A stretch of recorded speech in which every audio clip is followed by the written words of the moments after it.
Hello and welcome to the Mountain West Archive, a podcast where we discuss books about life and culture in the Rocky Mountain West. Today we begin discussing the first chapter of Ted Conover's book, Ch1.1, Colorado. In this episode, we talk about the author's history with Colorado, how he finds out about the off-gridders in the valley, and the people he meets on his first visit there. If you would like to support the podcast, please subscribe to the channel and find affiliate links in the description below. Otherwise, please enjoy. Hey John, how's it going? Good. How are you, Ayaz? I'm good. Or should I call you Jonathan? You can call me Jonathan. I know it bothers you that Americans shorten their names. It seems less honest, which had never occurred to me until I met you. But you stand in a camp alone calling me Jonathan.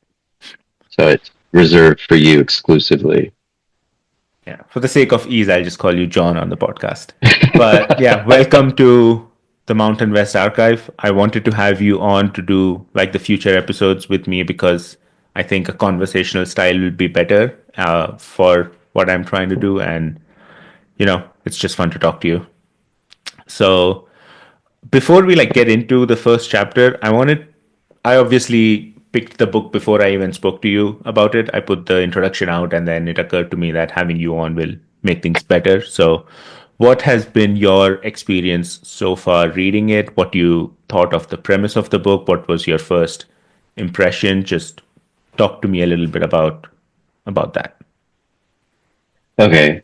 I thought that the choice was strange, but it is like from the outtake, it's a weird title, and it is a very sub counterculture kind of existence in the country. But what it really kind of, I mean, I guess my take, because I've been trying to understand why this is your approach, and so I've been really more wrestling with that than the content because and I guess because of that, what comes out is almost like what the author is doing is almost like a Steinbeck look at our current um, nomadic culture, or I guess they're not technically nomadic, but this kind of Off grid. existence within a country that they've chosen to not disallow, but ignore and remove themselves from. So there's parts of like Grapes of Wrath that kind of come up. There's parts of traveling across the West as pioneers, to kind of stake a claim, and as the author says at some point, like have their own little piece of the rock, that is theirs. And there is kind of a denial of sorts that happens economically that in the current economy that really doesn't allow for that for every American, and so then this is their freedom, even in its desolation and harsh reality that living Yeah. in a place that essentially has been disowned almost by its own state, um, is enough for them, and it's got its own beauty in being in isolation. But so that part, I guess, stands out, um, despite the characters, despite and really, frankly, a lot of the characters so far feel like a bit of the usual suspects. Like, of course, these people live off grid, away from, society intentionally.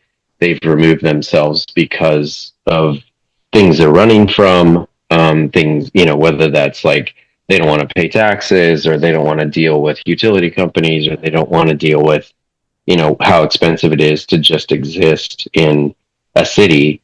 Um, they all kind of have this reclusive nature to them, which I don't think is anything new. I mean, the being greeted with a shotgun at the front door of the old cabin and when some wagon or horse that was uninvited or unexpected shows up at the front door in 1865 or whatever would not be that unusual, and these guys are kind of a modern version of that.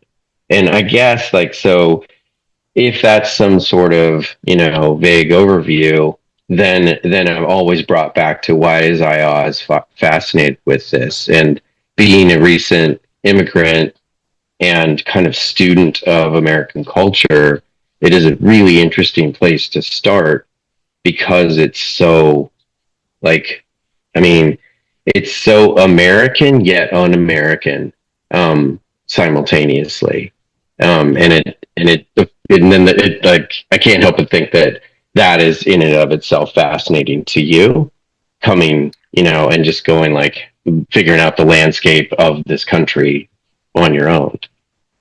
Yeah. So, few things. Yes, these places and these suspects, usual suspects, are sort of obvious to us who have spent a lot of time in the Southwest and who have driven through these landscapes of, rural America or small town America where we know that people want to be alone and want to be left alone. But there's a huge chunk of America for whom these things are sort of still unheard of or new, or it's not as obvious to them. Why I am interested in this book is, so I recently moved to Colorado, right, a few months ago, and I wanted to sort of have a relationship and an understanding of the place that is a little beyond, ski towns and mining towns and stuff like that. So there's 100 books and 100 channels that you can find that will talk about all the best ski towns and all the things to do in Colorado and stuff like that. And for me, maybe I was looking for a dimension that is different from that. Like, that has to be something more to a place than just going skiing or just doing all these tourist attractions. So I was on the lookout for something, and then Cheapland, Colorado, just this name stuck out to me. So I picked that book up from the bookstore and I started reading.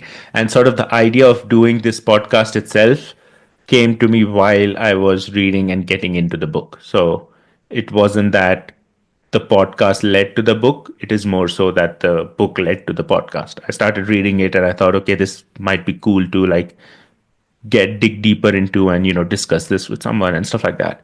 So yeah, I was just interested in it, and I thought maybe there is something here. And also, I've enjoyed listening to podcasts that are super granular and they either take one chapter at a time or one episode at a time. So I was listening to a podcast on Peaky Blinders that was a an episode by episode breakdown, or I was listening to a podcast on Dune that was a chapter by chapter breakdown, and I sort of enjoyed that as a companion to reading. And I thought, why not? Let's try to do something like that.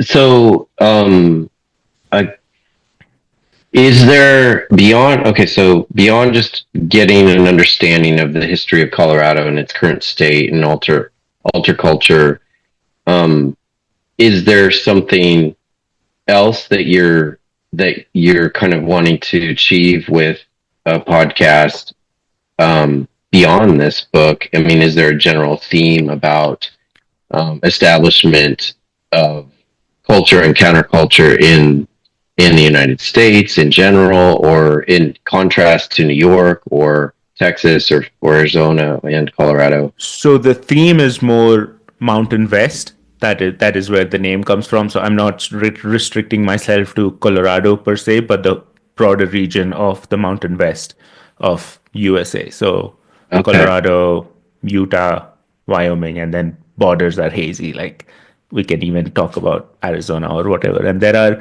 And it's not just the West as a place that I'm interested in, but the West as an idea in the American psyche that I'm also fascinated by. Because during, the time of the pioneers, during the westward expansion, the West was not just a place, it was also the frontier. It was also like the place of beyond the known world sort of thing. So that this idea of how the unknown and people, how Americans grapple with that, and what the role that plays in their psyche. Like, they just don't want to push the geographical frontiers because that doesn't exist anymore. Like, from coast to coast, it's America now. So what happens to that energy? What happens to that idea? Some would say that is now expressed in frontiers of technology and thought and stuff like that. That is why America is the country that sort of pushes the boundary of everything, and it's so innovative and stuff. So all of that is mixed into it. One of the books I want to do in the future is actually called um, The History of Wilderness and the American Mind. So, just this whole idea of how Americans have thought of wilderness and how the attitudes towards wilderness changed after, like, the coast to coast was conquered and there was no geographical frontier anymore. So, the wild was not something to be conquered, it became something to be aesthetically appreciated. So the role of the wild changed its the role of the wild changed in sort of the American psyche. So that is an interesting book that I want to get into and tackle maybe in the future, a couple of books down the road. But for now, we are on. But this is just the general theme. So not just Colorado, all of Mountain West, and not just the West as a place, but frontier as an idea and in people's mind, and more specifically Americans' mind. Okay. Yeah. I mean, the thing that's interesting about the this West as an idea is that, like, if you just had to, like, lay up a bunch of adjectives of what that meant when there was a gold rush or a land grab in Oklahoma, or anything that you're leaving, not only your former country but also somewhere like New York, where you've just immigrated to, and now you're just um, trying to find your own piece of the rock again. That that represented hope, possibility, freedom, and um, and like I guess in a way enterprise potentially. But the frontier, as it were, you said something that's kind of interesting, because you said something like that. It's a land of technological frontiers, and whether Now, that's like, yeah, and I think that's an interesting comment, because, like, are those things like Meta, in these AI kind of um, fake surroundings, or gathering yeah. spots, or are they just general software, or social media? Where are you finding your freedom? Where are you finding your hope? Where are you establishing your enterprise? Also, And where are you pushing the boundary? Now, you're not pushing the because there political isn't one. boundaries of the US. Yeah, so you're pushing the boundaries. Of course, innovation has always happened, but I think this urge to innovate and push and to know more and to do new things is sort of more prominent in the American culture because of that. Because the founding myth of the country is always like you do the hard thing and you conquer the unknown, and that is where you reap the rewards and stuff like that. That is sort of a very core part of what America is, I think, like in terms of its myth itself. And you say that from your perspective in Mumbai, that's not a thing. Is that what you're saying? Like, that's not something that is as strived after for. Not in those terms per se. So in India, and I'm sure this is more general, technological innovation is like a means to an end. It is not thought of in such foundational terms, like such a core thing of our being. Like, when we want to innovate, we of course we want to do new things and make money and things like that. But I think there is still something more essential about how America as a country thinks about innovation. It's not, yeah. I, it's just my opinion. I mean, I get that it's your opinion. I'm just interested in the perspective because you can't help but contrast where you're from and Yeah. where you are. I would say that urge to innovate and, conquer the unknown is not that big a part of an Indian's identity.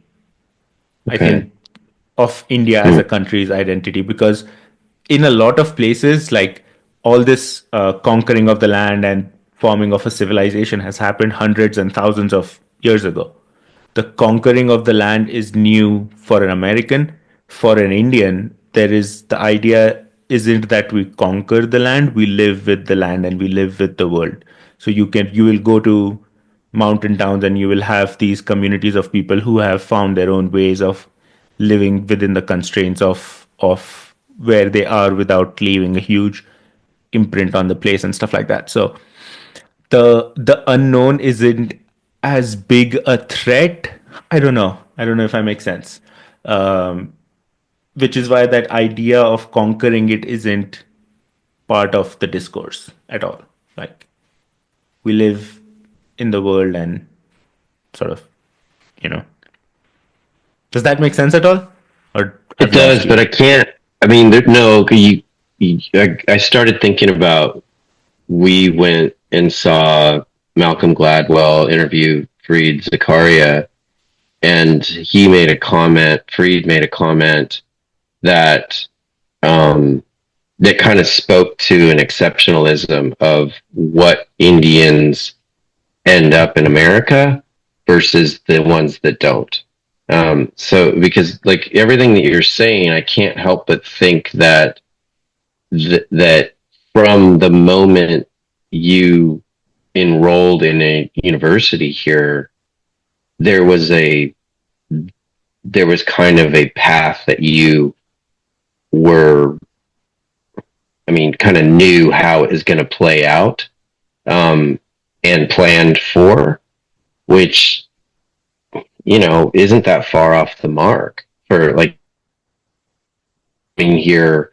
And after what you're saying is generally not true from somebody that lives in Mumbai, is born in there, stays in Mumbai, or anywhere in India, maybe for that matter.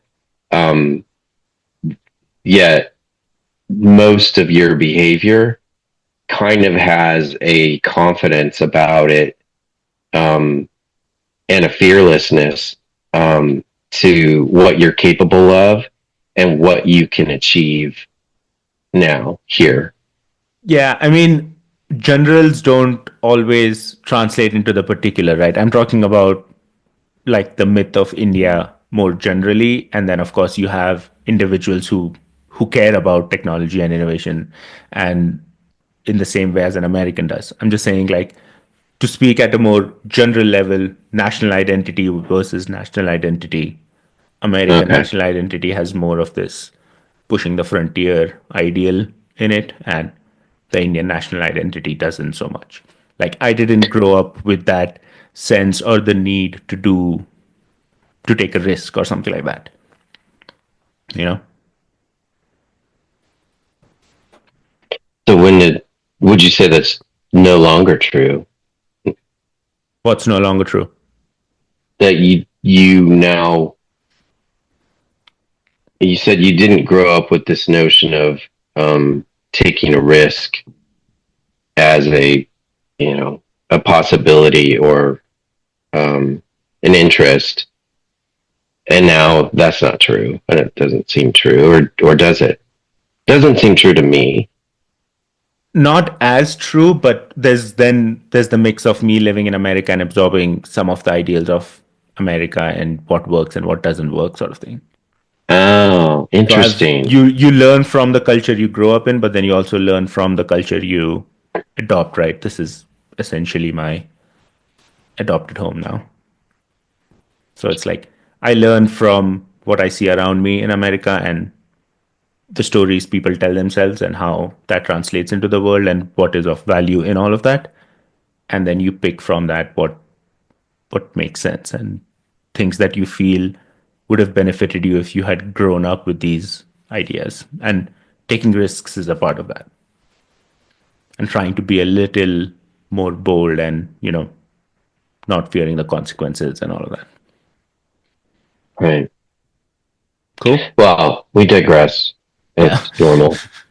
That's sort of the theme of what people can expect, but let's dive into the book a little bit. So in this episode I only want to do like the first half of the first chapter. There is a good stopping point that I think transitions well and changes the theme of the chapter for the second half. So in this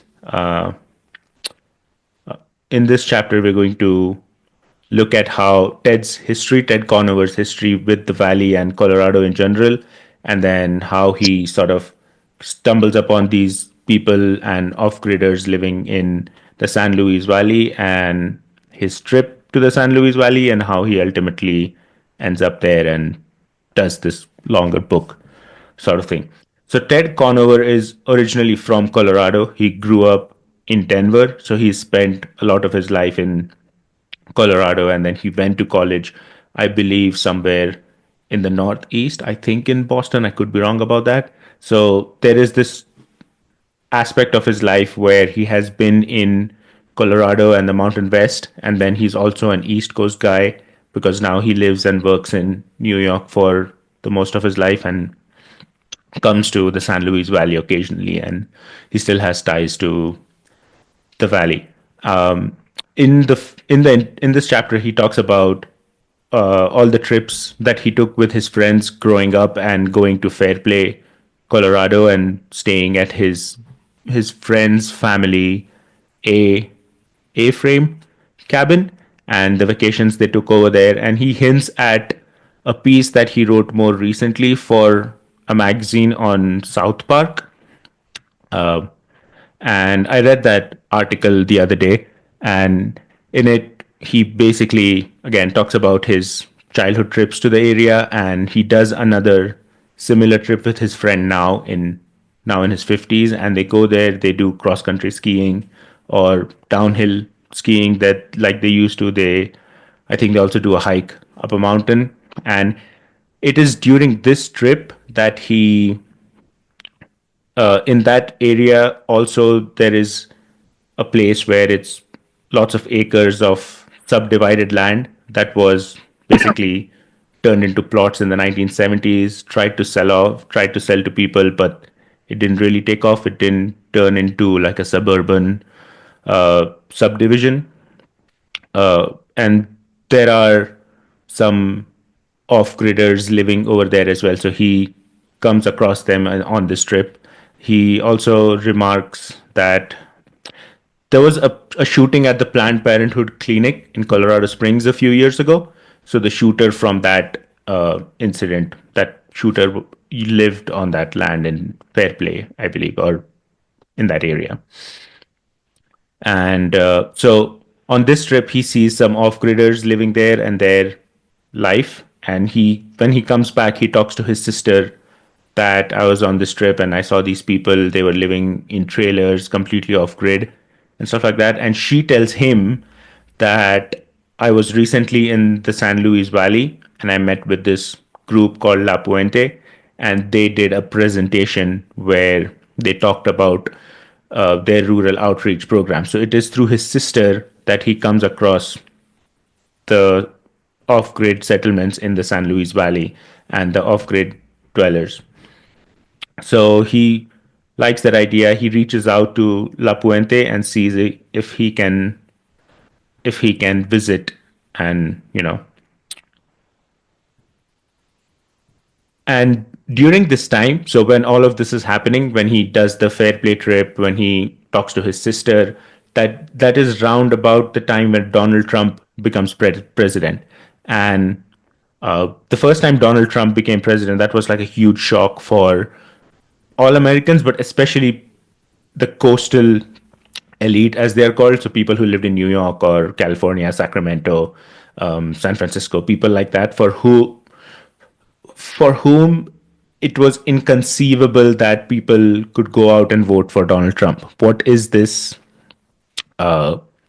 what is this unhappiness that Donald Trump has tapped into was sort of the thought in a lot of people who for whom this world is completely out of their day-to-day reality. So when I mentioned earlier that okay, yes, all of this might be usual suspects for you and me who have lived in Phoenix and who have driven through smaller towns and stuff like that. But that is not the case for everyone. A lot of people live their lives predominantly in the cities and they don't really know what is going on or have never spoken to these people that were Trump's voter base the first time around. So Conover writes in the book that there was in him a desire to understand the shifting American firmament, and these lost, forgotten places and people living in them were a big part of that. So that all of these factors coming together, and that is sort of his motivation to get to know this place more deeply and to understand not just the place but also understand the people there and what they go through and why they think the way they do. So when Trump became the president, I was the first time I was in India. I wasn't even in the US at the time. What was your sort of impression and what was what was going through your mind when he became the president the first time and even in the run up to that election? And did you have thoughts like these, like what the hell is going on in this country? Yeah, 100%. I mean, I remember the run up to his, and he was one of them. And I remember just seeing him on a TV in a bar in some hotel in California I was in, and thinking, wow, they've really got to sort out their issues because this guy who's kind of a known um, crook, liar, opportunist, and certainly in New York real estate seen as you know just a better marketer than anything else, but a relative failure at everything else. And he was just openly insulting everyone in the room at a debate, and it just felt like all of a sudden the decorum of running for president was just out the window. And I thought, well, there's no way this guy will be back. And then at the time we were doing a lot more service calls, so I was in somebody's living room, and the just a general passing conversation about the election had come up, and the husband in the house said, well, I really like Donald Trump. And it was pretty early on, and I almost like did a spit take, like, oh, you're I thought he was messing with me. Like, no one would openly admit to liking this guy because he was just such a clown. And this is before, like, there was a bazillion casts, and certainly not as many of the, like, news influencers, I think is what they're calling it now. That you had, this kind of alternate method of getting your news. And I mean, it seemed more regular. I've never really been much for watching that kind of, like jacking into CNN every night, or really even the 6 o'clock news back in the day. But that did feel more traditional. And the fact that prior to Trump, you had Obama kind of capitalizing on Facebook and, some of the early, pioneers of social media. And that was a big deal. But it didn't seem like the GOP was really up to speed on any of it. So anyway, fast forward to him getting elected. Um, I I was shocked. Like, I just could not. It was pretty understandable that the country has a bias towards, and a real serious double standard for women, and what they're expected to look like and talk like and act like and present as, and kind of have this receptionist, checklist of qualities that is always in front of whatever substance they actually bring to the room. And there's just all these like weird standards that are unspoken of expectations that not only men but women have of women. So Hillary was hard to listen to because she just didn't care about any of that and would kind of cut through the BS of the room and say like, look, I'm the smartest person in this room. You need to listen to me. And, people were insulted or maybe didn't feel as smart as they did before she started talking or, whatever it was. But it was hard to listen to her. But, it certainly didn't seem like a hard choice to consider him versus her. And even back then it didn't seem like 100% of the stuff that came out of his head was some exaggerated lie, or convenient lie that he could just keep repeating and repeating until everybody just kind of accepted it, whether it was true or not. So yeah, when that happened, it just felt like a kick in the gut, like, okay, something is really broken if this is what we're leading with. And the perception of the country at that point, people voting for him weren't really like completely drinking all the tea. They were just tired of the norm, and Yeah. or at least, I mean, this is my perception, but they were tired of the same old people running Washington however they felt like, and the constituency of either side, as it were, was felt voiceless, and that the whole thing was just like you had a handful of people running the country, and everybody else just kind of vaguely, leaning one way or the other of how that should happen. But then Trump just basically threw a wrench in it, and even like kind of probably what would be never Trumpers now would say things like, and I talked to him because I was in a business group, and business groups are traditionally filled with Republicans for whatever reason, despite me being there. Construction is like Um, that too. yeah, yeah, tons of it. And really like construction is like, it's a whole other conversation, but like that one almost seems like, um, like like a brand of cigarettes that you just everybody smokes. Like you're in construction, of course you're going to smoke these. You're in construction, of course you're a Yeah. Republican. Like it doesn't even seem like it comes with thought. It's a, well, I don't really care about this, so I'm going to choose the one that doesn't take as much money out of my pocket or whatever. But it back then, I remember people saying like, I'm willing to watch the train wreck, and I just want to see what'll happen if you throw this kind of wrench in the machine. And then it was just daily nonsense, that you Yeah. you didn't, just like with Biden, and people kind of seem to have forgotten this.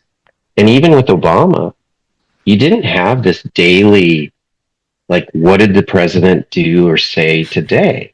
It didn't. And with Trump, I don't know why everyone seems to have forgotten that, but we're like, what, 2 weeks out, if that, from getting all of that again, his just nonsense and embarrassing comments that, frankly, it's kind of like, if I had to travel, or in the next 4 years, if I leave the country for any reason, I'm going to be kind of downplaying the fact that I even look American, because I don't I want mean, anyone to think that I had anything to do with him.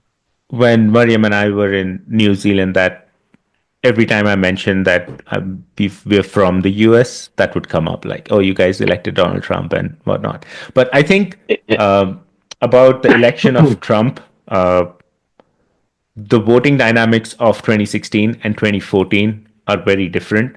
Very Very. different sorts of people have voted for Trump and helped him to win. I mean, there's a lot of nuance there. I think uh, the analysis of the left, even back then, and especially even this time, it has missed some of that nuance. I think it is very easy for both the people on the left and the right to define the voter base of Kamala or Donald Trump, define it by the worst elements of whatever that party is. So you will see this on both sides, and they're all guilty of doing that. But I think what Ted is doing in the book, or what he was doing back in 2016, is very valuable in that he sort of paused and he thought that, okay, maybe this is time that I check my assumptions and get to know these people that voted for Donald Trump at the very least. And when I say get to know these people, for Ted Conover, that looks a lot different. His style of writing and journalism is what he calls immersion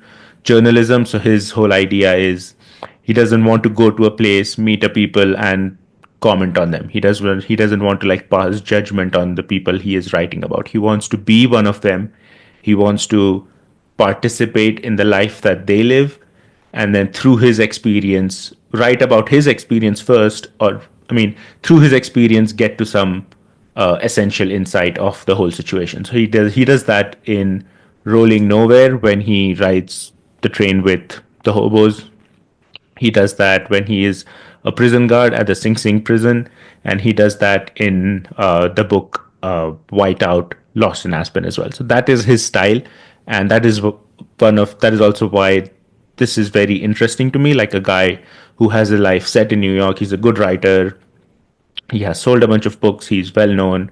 He decides to then go and live in a place that may be hostile to him. Like he's a New Yorker, he is a Democrat, like the place where he is going might have been hostile to him. So he takes that risk. He goes there, and that is why I like, yeah, Ted Conover in general, his writing style, and this book. So when he gets there, he visits the shelter. So it is important to remember when we're discussing this chapter, there are multiple visits that he does to the shelter. The first one is like a week long visit that he does, which we will talk about in detail now. And then he goes to live there, which comes afterwards. So at the end of this week long visit, he writes an article for a magazine, and presumably that magazine is what gives him like the leverage. Like, okay, this piece has done well. We think there is something at there. The story can be expanded upon. I think that is how a lot of books get written. Like a lot of these nonfiction authors will write a piece in the New Yorker or wherever, and then Yeah. if that does well, then the editor will be like, "There is something there. Go spend 6 months living there and write more about it." So yeah, this is the first visit, the week-long visit. He goes and meets Lance Cheslock, the executive director of La Puente. So the organization he is working with is La Puente. It is a nonprofit that is based in Alamosa, and it's been around for I think 3 or 4 decades. And there he meets a woman called Tona. She grew up in the valley. Her family had been in the area for generations, and she has ran the shelter for more than 9 years. She would be Ted's direct link between La Puente and the off-gridders. So because she's already been there, she knows some of the people already. So she will be like, she'll put him in touch to other people and stuff like that. So I was there in the valley a couple of weeks ago just to see the place, and I'm reading about the book. Let me check it out, sort of thing. It is a couple of hours away Where? in the San Luis Valley, so it is about two and a Right. half hours. Well, yeah, and it's a big area. So did you go to Alamosa or? So I stayed in Alamosa the first night, and then I drove through the Yeah. area, the flats. I saw where the settlements are. I didn't speak to any of the off-gridders, but I just saw. I took a few pictures, and then I went to some of the other towns that he mentions in the book, like Antonito, and then from there I drove down to New Mexico. The reason I bring this up is that because my introduction to the valley is through this world of the off-gridders, in my Uh, mind, their place is central. I thought of it at the time, San Luis Valley from the perspective of these off-gridders who are living on the plains and the prairies. But when you go there, you realize that these people are actually people who live on sort of the fringes of society. There's like a huge, maybe 50, 60,000 population of the valley. There's Alamosa has 10,000 people, and for most of them, these off-gridders are basically on the periphery of their existence. They don't matter as much. They're just people that live on, places with the dirt tracks, some would say. So Tona says about these people that people come to the valley just to own their own place and be free from landlords and utility bills. Um, they're on their own land, but they are poor with very slender margins. People often turn up at the shelter once they realize how unforgiving the winter could be. So this is a key point in the book, and this sort of made me afraid a little bit before I went there as well, because Ted talks about how a lot of people come to the valley because the land is cheap. They might visit during the summer when it's perfect. It's dry weather. It's 80, 90 degrees. Maybe it's a little windy. People think these are perfect conditions to live in for this price. And they don't appreciate how cold and how bad and extreme the winters can get. So I was sort of afraid because I didn't know if, I didn't actually know how hostile that would be. So I was kind of, everything, it worked out. But people turn up at the shelter once they realize how unforgiving the winter could be. So what happens is they live in these trailers or campers or whatever, but they don't have proper off-grid heating source. They may not have firewood, they may not have a reliable generator or panels or whatever. So what happens is they live out the summer, and then in the winter it gets really cold. They can't live in their off-grid homes, so they go to the shelter that is run by La Puente. Did you go to La Puente headquarters by chance? Yeah, I saw the headquarters from outside. They were having their Christmas party that day, so I saw like a long line of people waiting to meet Santa Claus, like Probably kids and stuff. some of Yeah. the off-gridders, right? Some of them must have been so, but now I realize a lot of them were just people from Alamosa, and we have to. I certainly realized that later that their rural outreach program is just one arm of what the organization does, and it is not Okay, even sort of the main focus. They are more focused right. in the maybe the homeless or people with needs just in the Alamos. county or in the city of Alamosa. So a lot of them were probably just people who didn't have a lot and who lived in Alamosa who were there. And Okay. yeah, so durable off-gridders had fixed income of some sort. Veterans benefits, social security, and disability were common. Otherwise, it was hard to make a living because the flats were far from jobs and many lacked reliable transport because they lacked money. So if you're in the middle of nowhere or at least 30, 40 minutes from the closest town or jobs, then you need to have a car to get it to and back from the job. And to do that, you need reliable transportation, which costs money. And a lot of them didn't have that. So people who could make it off grid had some kind of income that they didn't have to work for. So they had like the basis covered. We also meet Robert, who is Tona's partner. He was a corrections officer and the sheriff's deputy before he started working for La Puente. He spent a year and a half as La Puente's first rural outreach worker. So this is key because the rural outreach program came into being after La Puente discovered these people living off grid, and they realized that there is a big need here. We should be there and we should help them out. So that is when they established the rural outreach division, and Robert, Tona's partner, was the first rural outreach worker. Tona, and so the first time Ted goes to the valley, he goes to the flats with Tona and Robert. They drive him out and to sort of show him around, meet a few people. When And they so go, you made a comment, if I can yeah, interject. You made a comment about you when you visited Alamosa. you identified with the off-gridders being the face of that town or something to that effect. Is that, did I mishear that? I went with that perception because I my introduction to the San Luis Valley was through this book, and in this book, the off-gridders play a central role. Even though Okay. Ted mentions that they are on the periphery and all of that, those words don't really hit as hard, like because you're spending most of the time focused on these people who live off grid. So, Okay. when I went there, I didn't I think it's necessarily interesting. identify with them. I went with the perception that this is the most important thing about the valley. But when you meet someone at a coffee shop, they're like, what the hell are you talking about? So, Yeah, yeah, 100%. Because like if you just, I mean, I have an image of Google Earth just looking at the San Luis Valley, and it is a ton of farming.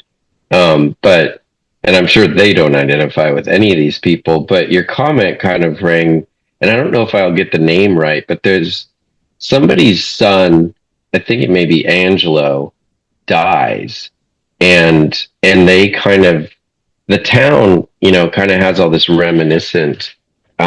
these reminiscent stories about how great Angelo was and stories about Angelo. And so when you said that you identify with them, I was like, he's already kind of creating, you know, characters, which like is going to happen in a book. I mean, it's essentially like what happens in Steinbeck novels too, that these nobodies become central characters because of their perception on the world. And anyway, I just thought it was an interesting comment because that's the first character that really stands out. I think that Matt Little, or the guy that kind of the second La Puente guy, um, he stands out as a pretty strong character too. And that they're devoted to these periphery people, yeah, and that he goes out of his way to acknowledge that he doesn't he doesn't call them clients.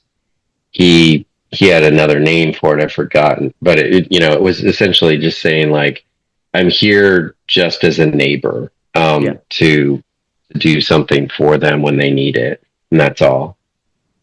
yeah. So when they go, they first meet at Antonito, which is on the border between New Mexico and Colorado. So in the southern part of Colorado, they meet at Antonito, and from there they drive up to the San Luis Valley. And so that moment is Ted writes about that moment as finally, as we topped a rise, the whole of the giant San Luis Valley seemed to spread out in front of us. On the far eastern side were the still snow capped Sangre de Cristo Mountains, many of them higher than 13 or 14,000 feet. The most prominent was Blanca Peak. Way to the south were the rounded Ute Mountains in New Mexico, which the valley extended into. Between them, they cradled a huge volume of space that rested on a vast, tawny plain that Tona and Robert called the Flats, and most of the locals, I would learn, called the Prairie. So when you go there, there is this beautiful image of you're in the middle, in the valley on the flats, and there's mountains all around you. I went to Fort Garland, and I have a picture of Fort Garland with that short structure of the fort with the mountains in the backdrop. And I think that's very cool. It is majestic in a way. I can understand why the place has such a hold on people when they first visit. It's interesting because I listened to the chapters on Audible first before I kind of went to the book to reference anything, and I didn't realize there was a map in it. And the first thing that struck me, because I don't know this area at all for obvious reasons, because it's kind of the middle of nowhere. But I just imagined that it was east of the Rockies. Like all of this must be east of the Rockies, and it's not. It's this valley that's kind of tucked, surrounded by massive mountains, and it's got to be beautiful. I mean, around it reminds me of kind of like what Tucson's like, where the town's ugly, but everything around it is kind of incredible for a Yeah. backdrop. But that makes sense. that you're just It completely does surrounded by. have some of that Tucson or New Mexico character to it. So as they go closer, they see a pattern similar to one Ted had seen in South Park, flat land with roads cut across it. The land was subdivided in the 1970s as part of a land development scheme which never took off. So this is like word for word or picture to picture the same thing as he saw in South Park when he did that trip to do a piece. And it is the same here in the valley. So, which sort of makes sense because, when people are speculating on land, it is happening in scale. There are similar schemes going on in multiple places. Some places turn into Pueblo and Colorado Springs, others turn into nothing, and they remain flat and empty. So we are now focusing on places that remained flat and empty. So it's a flat land with roads cut across it. They're not really maintained. The land was just subdivided back in 1970s to give it some form and to parcel it off in 5 acres and sell it to people. So it is still those boundaries that people stick to, and those are the roads, dirt roads that people drive on once they leave the highway. I don't know if this is worth mentioning, but the I don't. And it may be that he's just saying this factually that there these kind of offsite developments were built in the 70s and failed. Um, there's evidence of that kind of stuff throughout the West, and in a lot of cases, they're more commonly referred to as land fraud deals.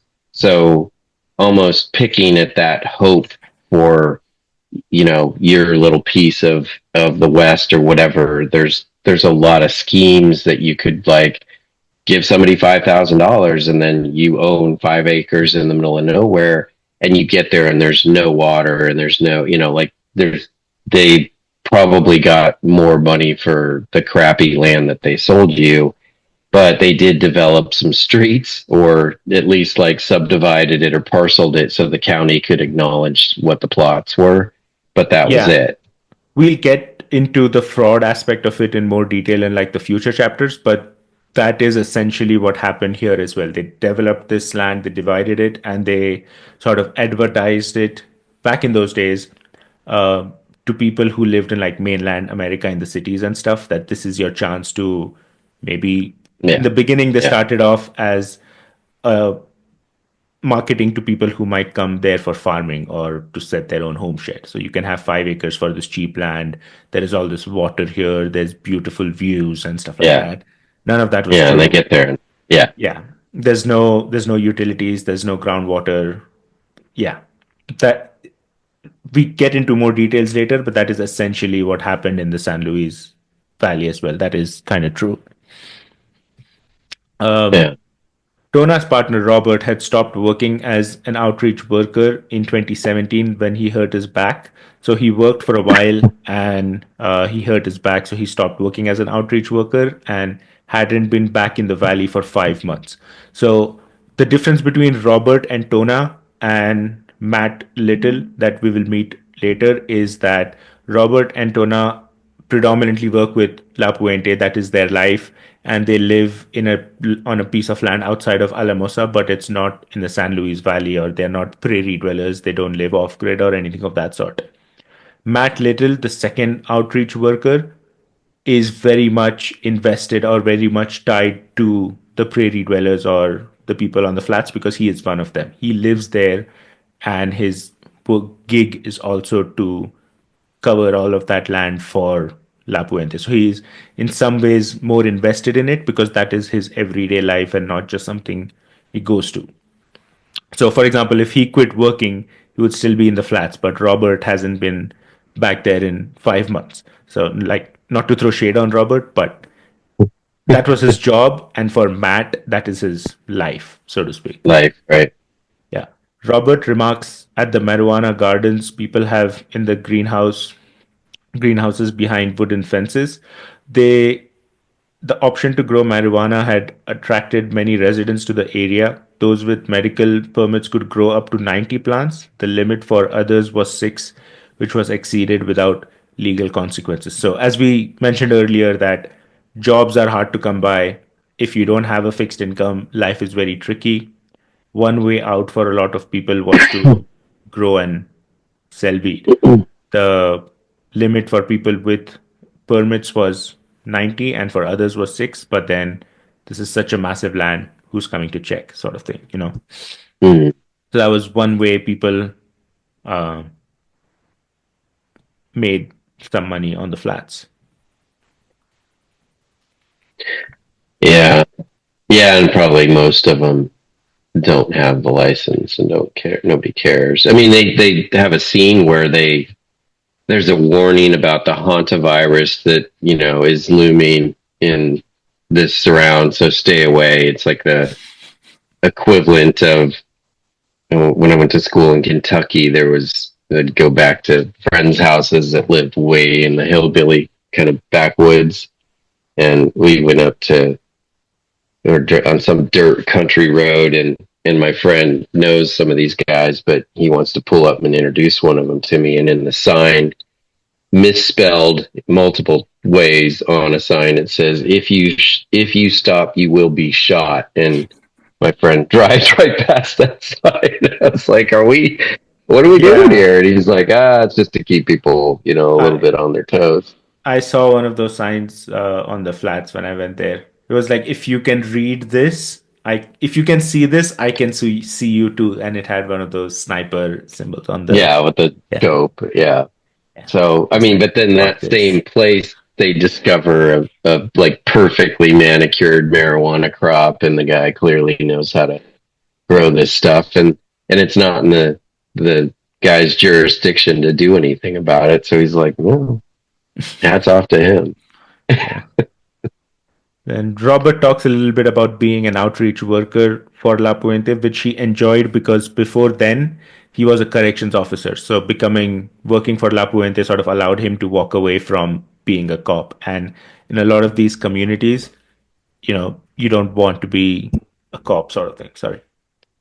Um, so yeah, and he tells Ted that the biggest challenge of being a rural outreach worker was getting to know people. It took him about 3 months before he knew a core group of people. So as we mentioned earlier, he is an outsider. Matt is someone who lives there. So um, Robert had a lot of the pains of trying to penetrate a place where people are suspicious of outsiders, suspicious of authority, and he has to go there and sort of wave the white flag and tell people that I'm here to help you, sort of thing. So it took him about 3 months before he knew a core group of people.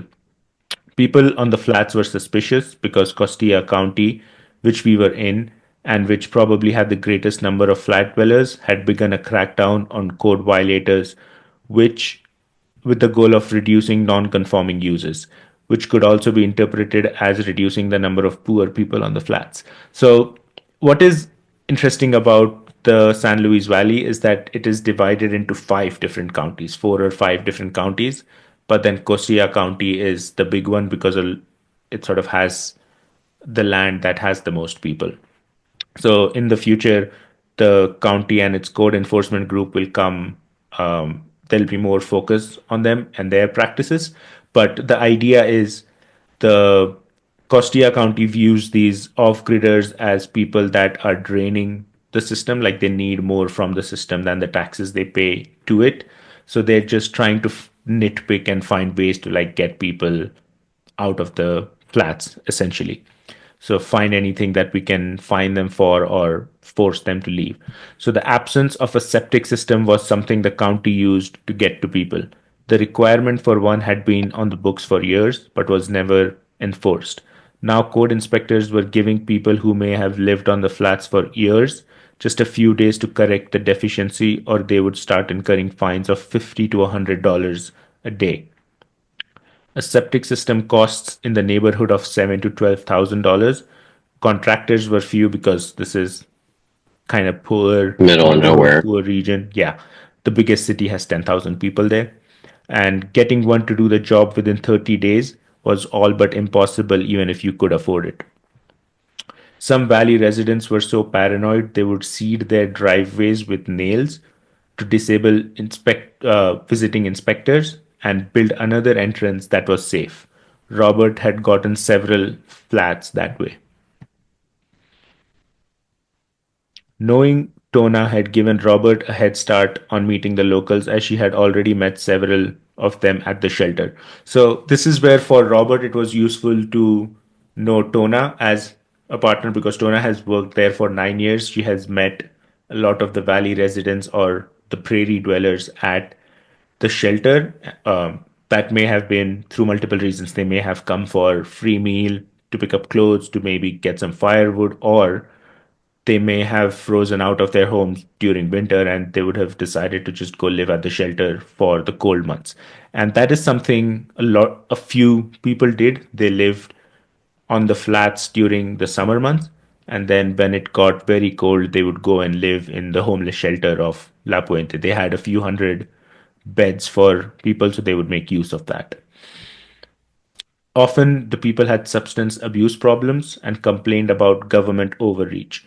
For some of them, it seemed as though the shelter was their cold weather home and flats their warm weather home. One such person was Armando, who we visited first. So, yeah, that is what happens with a lot of people, flats during the summer and shelter during the winter.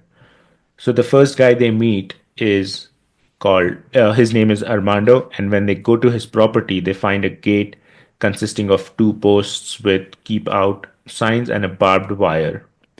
There was no fence on either side of the gate, which was a bit weird. They tapped the horn and drove around the posts as Armando himself must have. So he has sort of created a gate, and I think that is a foil a foil for inspectors. Like the intuition is to like see the gate, drive through it, and then they would probably get a flat tire. So Mm. Robert and Tona, who know the ways of these people on the flat and who probably even know Armando personally, they must have they must have seen that scene and sort of second guessed what they're doing, and they must have seen the tracks on the ground and driven around the post rather than through it. They meet Armando outside his trailer, barefoot and wearing only shorts. Armando recognizes Robert and Tona and offers to give them a tour. He shows them a stone structure he is working on, which has a single room with earthen floor and a fireplace for cooking.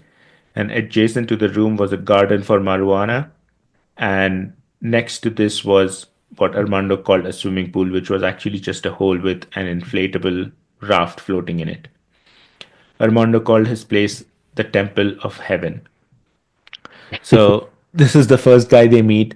He has probably has some land. He has a trailer, but he is trying to build something more permanent, a stone structure with an earthen floor and a fireplace for cooking. That is sort of what a lot of bare essentials, basically. He's trying to build it himself, and a swimming pool for a bit of enjoyment. Towards the end of their visit, he starts complaining about his neighbor over the hill who he has some gripe with. And the neighbor's name is Paul. Paul is a temperamental neighbor Armando had been referring to, and when they visit him, he seems funny and unsuspicious. Paul is an interesting character to me because when he meets Ted, he says, "Pleasure to meet you," and yes, I am gay. So he just comes out of the gate with that. If you have any doubts about it, this is the truth. I'm gay. I live on the flats. Let's get it over with. Because I think the flats and the sort of people it attracts, those conditions, the sort of people those conditions attract, I think there must be a big overlap between people who want to live in a place like that and certain homophobic attitudes. So he's lived there since 1994, so basically all of my life. So I'm sure he has experienced a lot of that, and by now he's probably sick of it, and he's like, "Yes, I'm gay. Let's get that over with."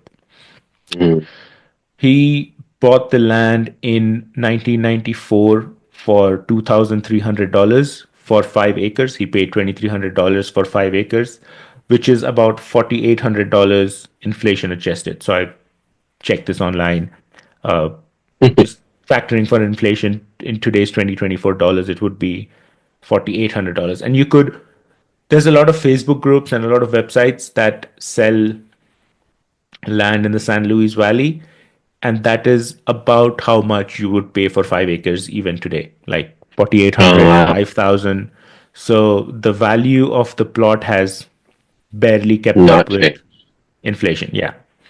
And I mentioned this on Twitter today or a couple of days ago, and I got a response saying that that should be pretty standard anywhere. The value of land will only go up if you sort of do some kind of development on it, like if you create a subdivision or you bring utilities to it. If you like put a layer of value on top of your land, then you can expect appreciation. But across the board, otherwise, the value of land just generally keeps up with inflation or there and thereabouts, unless like the city is being developed and stuff like that, and the land might become more valuable. So that checks out. It has just kept up with inflation. Even today, you can buy 5 acres for $4,800, which is interesting. Paul says to them that I came here because I wanted to own my own land and I couldn't in California. So even back then, expensive California Oh, forced him out. that He checks lived, out. yeah, he lives in two trailers joined together in an L shape, and the years he spent in the valley means his property has some improvements you wouldn't see on newer dwellings. So his property was enclosed by a tasteful wooden fence painted white. So a lot of the people who live in the San Luis Valley, very few of them have been there for what 30 years, right? So when you get there, they haven't had just that aspect of time to make incremental improvements to the property or to accumulate wealth. A lot of them are just at the stage of I've used all my savings to buy land. Now I'm going to figure out where to get a trailer. And then, even then, not enough of them like make it through the winter. Right. So Right. the time that Paul has spent in the valley gives him like certain the benefit to make those improvements. One of that is the fence around his property, and he also has three trees on the property, which is a rarity. So again, if you want to have trees on your property, you need to have lived there for a certain amount of time, which isn't the case, and it also gets very windy. So trees don't naturally survive unless you're going to help them along. Monthly disability checks for social anxiety disorder were his main source of income. He says that when I'm around too many people, it's not good. Like a few minutes in Walmart and I get a little crazy. This Yeah, I is know. So this what is that? is I get a little crazy. What does that even mean? yeah, I don't know. I think he's very obsessive and probably gets ticked off very easily. He is exactly the sort of person who does not want to see anyone on a given day, who wants to Hmm. have everything done a certain way and organized. That is sort of the vibe I get from him. And he Hmm. was also bothered by cattle. Like, so even though the land was subdivided, it was still treated by Costilla County as open range, which meant the residents were responsible for fencing the cattle out. And sometimes cattle would make their way onto his property despite his dogs. So again, he wants control. He doesn't want other people's cattle on his property, and stuff like that drives him insane. It does speak to some instability because it's like, okay, man, you put a fence around your whole house, you planted some trees, you don't want to be around people, you identify as gay in the middle of nowhere, and for some reason you can't figure out how to keep cows from coming in your front door. Like, what's going on there? Like, of course you have a thing with cattle. They're coming in your house and it's hard to get them out. Like, I would have a thing with cattle too, but I would probably, build a gate or They probably something. come on his property, not his house, like They his said there's a land. scene that he's like the cow is in his front door despite the dogs or something like that. Or Yeah, maybe I heard it wrong. yeah, I think on his property, like cattle would make their way onto his property despite the dogs, not inside Oh, the okay. house. Yeah. Okay. I thought it was like right at the door. Like, And so another sign of the fact that he's been there for a very long time and he has a stable income is that he tries to get away twice a year which is like a luxury vacation. So he is the level of prairie dweller that goes on vacations. That is like Yeah. his, yeah. To In whatever the for cheapest flight is. this introduction to Paul is like he's my favorite character of the first few characters that we meet in the introduction or in the first half of the first chapter, because there is so much going on here. He comes out and he says that he's gay and he's been there for 30 years. Then just to think that that man has lived on that property in San Luis Valley my entire life. That is fascinating to me. That is the life he wants, he loves. And also, he goes on vacations twice a year and he takes a bus from Alamosa to the Denver airport after choosing a destination by the lowest fare, always under $300, he says. And he had been to North Carolina, Texas, and California this way, but always returned to his trailers. So, this is about as much coverage that as Paul gets in the beginning, and all of this to me is fascinating. Like just the fact that he, in spite of living in the middle of nowhere, he has this inkling to travel. But then not just that, he always comes back to his trailer. So there's a lot going on. But what's interesting to me is $300 for return ticket is a decent amount if you're flying out of Denver. You know, I I flew to Mm. Chicago for like $60 on Frontier, so he could have traveled a lot more in the U.S. than just Calif. Maybe he preferred going to North Carolina, Texas, and California. I don't know. Well, and I don't know, and this is in 2017. Denver was expensive to fly into for a while.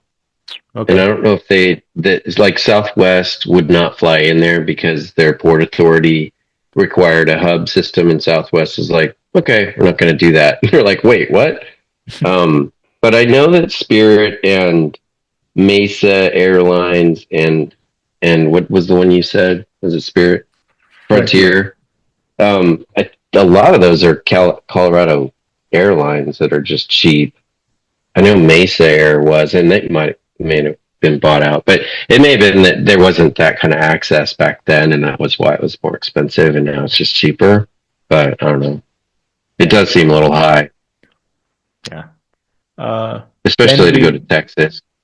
yeah, could have just driven there if he had maybe he didn't have a car. I don't know.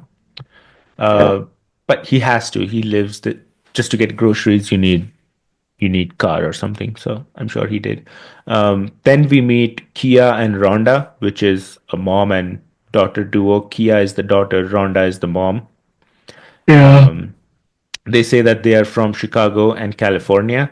They are talkative but don't invite Ted and company inside.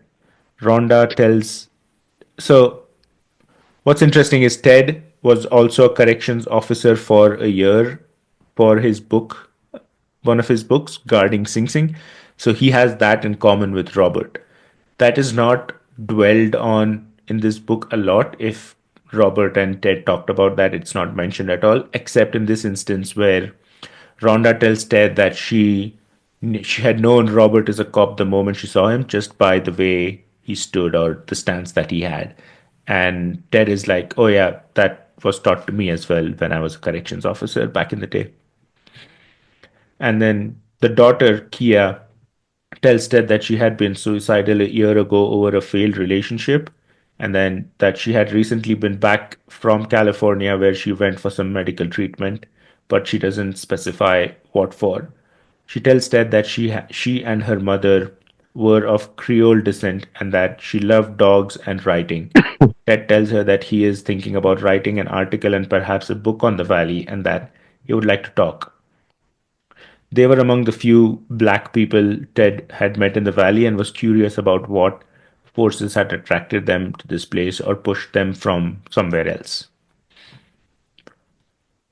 So even though he ends their interaction saying that, oh, I'm very curious about what brought these people here, he doesn't really get into it in the rest of the book. So I was reading a review of Cheap Land, Colorado on the New Yorker. So someone from New Yorker read the book and reviewed it. And the author of that piece also criticizes Ted for this. Like, you say you're interested in all these characters, but they never really come back.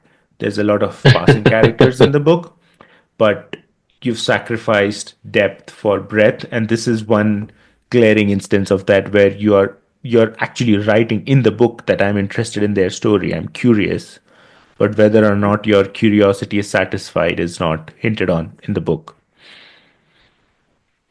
I wonder why. I wonder if he has a response to that because I mean, and maybe they're completely unrelated, but one of the things that Steinbeck was really kind of angry about and felt like he was treated unfairly was that when he wrote Grapes of Wrath, it was such a big hit nationally that it made him a lot of money. So he was an author that actually, did okay sort of during his lifetime.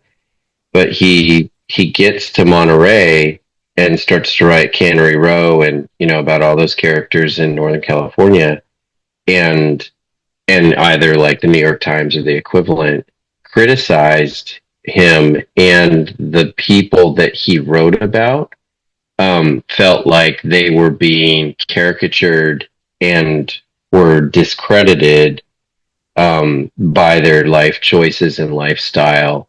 And so then because there was some kind of pushback from the characters that he kind of stole from with all these probably amalgamations of characters that were more fictional and based on people that he'd met um, that his readers also kind of shunned him and he's like I'm just writing stories, man. Then Why would so the he was readers shun frustrated him?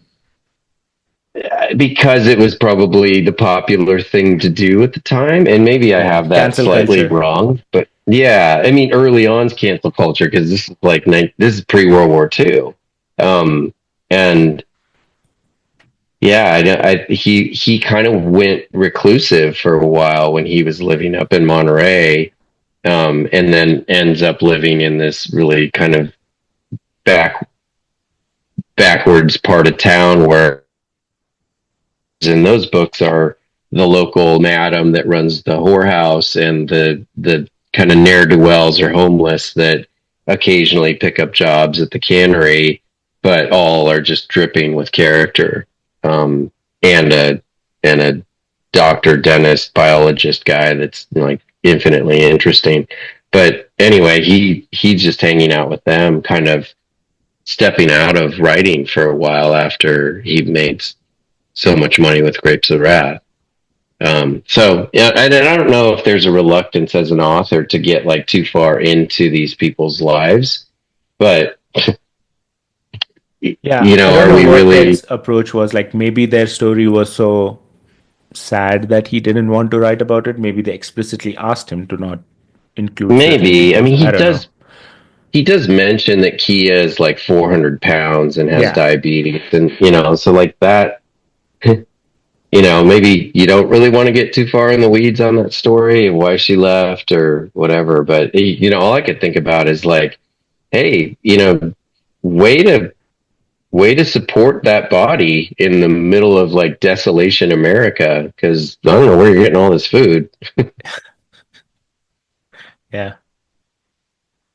I mean, my friend used to say that in the US, it's easier to be obese than it is to be healthy. It is cheaper to be obese than it is to be healthy. I mean, of course, you can pick that That's apart, but probably yeah, you, that's you true. can buy empty calories for a lot less than.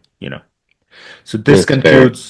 this concludes their trip to the valley and they return back to Antonito. So his first trip, or at least first part of the first trip to the valley with Tona and Robert is done. So they go back to Antonito. And this world of the valley and flats is very new to Ted, and he has experience of the mountain towns and national parks in Colorado, but this off-grid world is completely foreign to him. It combined the beauty of the Mountain West and resonances of the pioneers with the hard realities of life on a shoestring.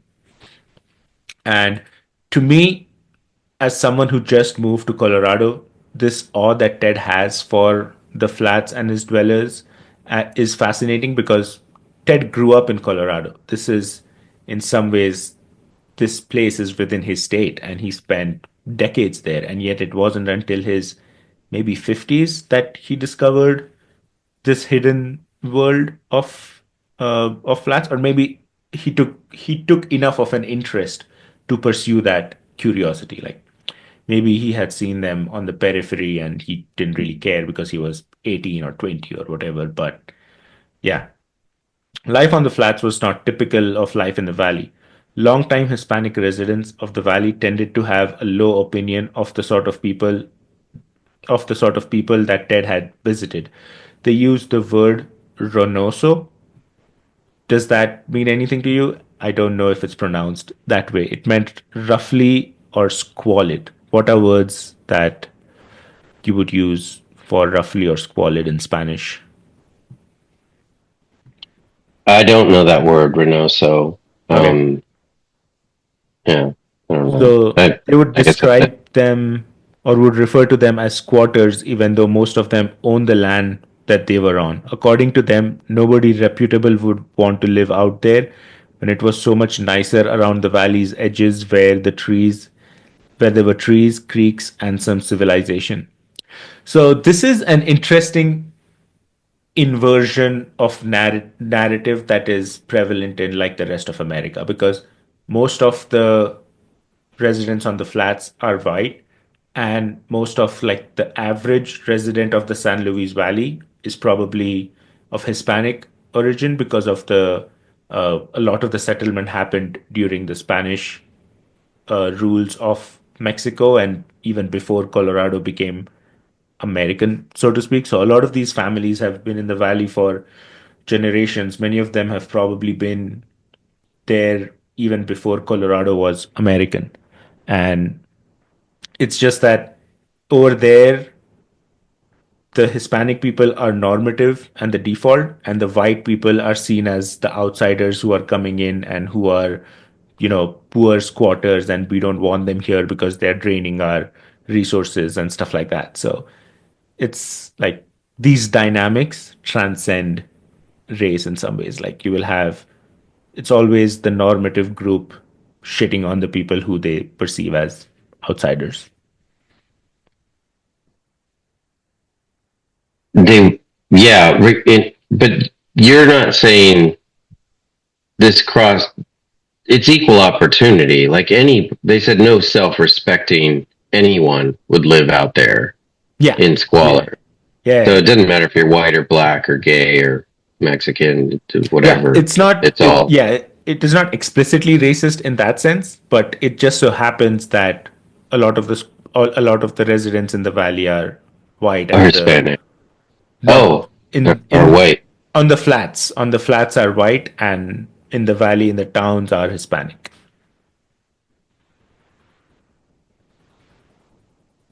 Does Oh, that I make missed sense? that. Yeah, Yeah. I missed that. So then, is it that in this case the Hispanics are shitting on the whites that are living in the flats? Yeah. Oh, yeah, I totally missed that. Well Yeah. done. I mean, not because they're whites, of course, but just it's the Just social because dynamics have they're like changed. poor white trash that can't afford to live in Alamosa or whatever. Yeah, and that is another interesting aspect of it as well. Like the outside or the not civilization or the not city, the scale of that is also sort of scale dependent. Like if you're in Denver, you come and live in Colorado Springs if you want peace and quiet. If you're in Colorado Springs, then people would go to Pueblo if they want a slower pace of life. And from Pueblo, you just go maybe to Alamosa if you want something even slower. And then when you're in Alamosa, you're like, oh, city is too much. If you're like Paul, you want to live on the flats where there is absolutely no one, sort of thing. So it's just very scale dependent, and you know, a lot of the time people's attitudes depends on what is normative around them, and they decide to like scale up and go to a bigger city, or scale down or go to a smaller city or stay wherever they are. But it's just, yeah, that's another interesting piece of it. Yeah, it is. It's such a. I'm gonna have to go pick up Carrie from the airport, but it's such an interesting discovery because, like, I just don't know anything about this part of the world. I mean, we flew into Cortez, Colorado, which is just a nothing town that's probably half the size of Alamosa or smaller. Um, when we go on ski trips to Colorado, or we go to Montrose, and it's equally uninteresting.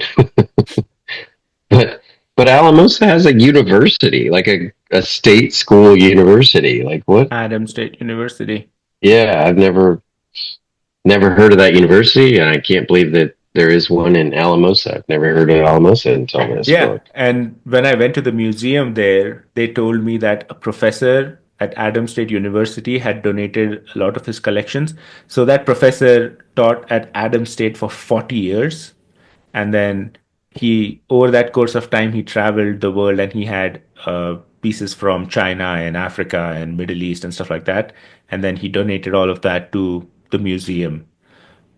40 years he taught at the Adam State University in Alamosa. For that is just his life must be fascinating. Yeah, and I mean it's funny because like I don't know, given the choice of living in the countless truck stop towns in Texas that we drove through, Adams State University in Alamosa looks pretty nice.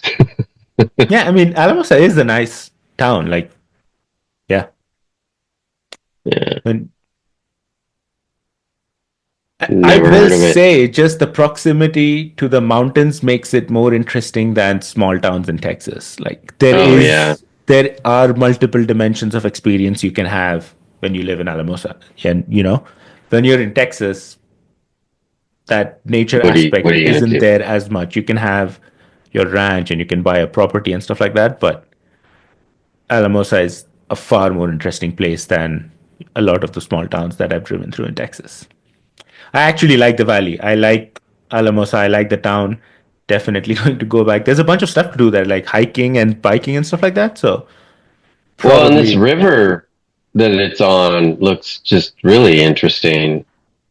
Just tons of Oxbow Lake kind of river. It looks like it's probably been redirected a million times by the farmers, but it does kind of take a general path through that valley.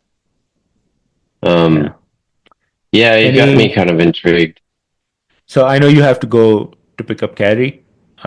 Any closing thoughts? We can stop here. We can pick up when they meet Geneva Duarte, maybe next week, or we can schedule a call and we can do something in between. But any closing thoughts before we end? No, I do. I still think that generally this is a really interesting. Like, if you're going to start a discussion and podcast on the frontier, the West, as it is and as it was. Mountain West This is Archive, John. You're a part of it now. right. Thank you. And I'm honored. The it's such a it's such a narrowly specific, strange. Who's even read this kind of place to start? Um, that I'm intrigued by that, and I've really it took me a little bit to get there, but but I kind of get, and I haven't like you gone past the chapters assigned because I kind of like not knowing where this is going a little bit. I mean, I think I probably can figure out what this is going to do, but I think that it's still like it's not a book about let's go homestead in middle of nowhere Colorado. It's a book um about those kinds of personalities and people and lifestyles and kind of themes that they represent culturally or counterculturally in this country. And to start there and then draw comparisons from this to anything in the past, it's like it's probably going to be a little bit of the more things change, the more they stay the same. And I don't know. I can't imagine that many of these characters are really going to stand out as these kind of amazing people. but I just kind of thought about, you go through town sometimes and you'll see these names of streets that are sometimes first names and sometimes last names, and you can't help but think like, this town or this ville or dale or whatever was named for a guy that used to live here first. And if there's ever anything worth living, like if there is you'd mentioned that the cost of living isn't really keeping up, or the cost of real estate isn't keeping up with the gross domestic product or whatever. And that's because there is no there, or there is no infrastructure. There's no reason to live there. There's no commerce. There's nothing. Um, but the moment they discover uranium, or coal or whatever, It'll like blow all of up. that changes. So like if that happens one day, and what's the guy's name that died, Antonio or whatever, he, you might have a place called Antonio's or Angelo. Antonioville or whatever, Angeloville, that's named for this old, story that is their only legacy. Yeah. Um, I was and I don't, anyway. closing thoughts from me as well. Like I was thinking about what you mentioned. Uh, the valley is this very interesting balance of it's gorgeous. There's like natural beauty. You cannot question it. There is a lot of land, but for whatever reason, the land is so difficult to develop. There isn't as much water. Things are hard to get there. It's very windy, so it is difficult to develop and stuff like that. That it never really became a pueblo or a Colorado Springs. It didn't even become an Alamosa. So it is still this rare opportunity for people with very limited means to live a life in a place that is beautiful. And it sort of has to be difficult for it to be accessible to those people, because if it were easier, if I went and developed, put in utilities on all those properties, and if there was a lot of electricity and they didn't have to worry about water, then that population becomes priced out from that market completely. Like they are not going to be able to spend $100,000 to buy a home there. They can buy. So it has to be beautiful to attract people. It has to be difficult to repel 98% of the population, so that just those 2% of the people who are sick of living in sort of mainland United States, sick of the everyday life of a 9 to 5 or the taxes or whatever they have encountered in their life, or who want a fresh Hmm. start, or who just don't want to pay rent anymore, who want to own their own slice of land, and who want that to be beautiful, there is this opportunity there. Like for me that is beautiful. Like it's there. if you can if you can stick it out, figure out how you're going to get water, how you're going to stay warm during winter, have a little bit of money, a trickle of income coming in after that, because property taxes are low in Colorado. You have that opportunity, and I think that's awesome. Hmm. I like the concept of, or your word choice on, it repels 98%. It's probably more like 99.9% Yeah. of the world. And it almost like gives the land its own um, defense or mechanism to protect itself by its own inhospitality. Yeah. Inhospital. Yeah. Cool. So, yeah, I think that's interesting to think of it that way. It does. Yeah. So anyway, I'm gonna wrap up and then I'll call you on my way to the airport to Cool. kind of debrief, and I'll talk to you in a bit. Talk to you next time. Thanks, John. Yeah. Thank you. I Have have a good one. Bye. Okay.